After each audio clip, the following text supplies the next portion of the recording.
ಬೆಳಗಾವಿ ಜಿಲ್ಲೆಯ ರಾಯಬಾಗ ತಾಲೂಕಿನ ಸರಸ್ವತಿ ಗ್ರಾಮದ ವಕೀಲರಾದ ಸಂತೋಷ್ ಪಾಟೀಲ್ ರವರನ್ನ ಕೆಲವು ಕಾರಣದ ಕೈಗಳು ಅಪಹರಿಸಿದ್ದಾರೆ ಎಂದು ಅವರ ಪತ್ನಿ ರೇಖಾ ಪಾಟೀಲ್ ರಾಯಬಾಗ ಪೊಲೀಸ್ ಠಾಣೆಯಲ್ಲಿ ಏಪ್ರಿಲ್ 29ರಂದು ದೂರು ದಾಖಲಿಸಿದರು.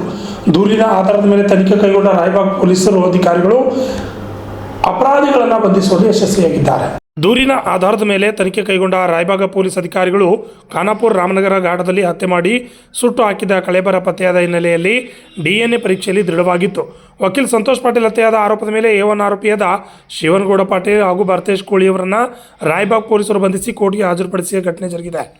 ಬೆಳಗಾವಿ ಜಿಲ್ಲೆಯ ರಾಯಬಾಗ ತಾಲೂಕಿನ ಸವಸುದ್ದಿ ಗ್ರಾಮದ ವಕೀಲ ಸಂತೋಷ್ ಪಾಟೀಲ್ ಅವರನ್ನು ಹತ್ಯೆ ಮಾಡಿಸಿ ಶಿವಗೌಡ ಪಾಟೀಲ್ A2 ಆರೋಪಿ ಭರತೇಶ್ ಕೋಳಿ ತಲೆಮರೆಸಿಕೊಂಡು ಕುಳಿತಿದ್ದ. A1 ಆರೋಪಿ ಹಾಗೂ A2 ಆರೋಪಿಯನ್ನು ಎಡೆಮುರಿ ಕಟ್ಟಿ ರಾಯಬಾಗದ ನ್ಯಾಯಕ್ಕೆ ರಾಯಬಾಗ ಪೊಲೀಸರು ಹಾಜರುಪಡಿಸಿದ್ದಾರೆ. Shashidhar Kogatnur, RJ 32 Kannada news, Raybag.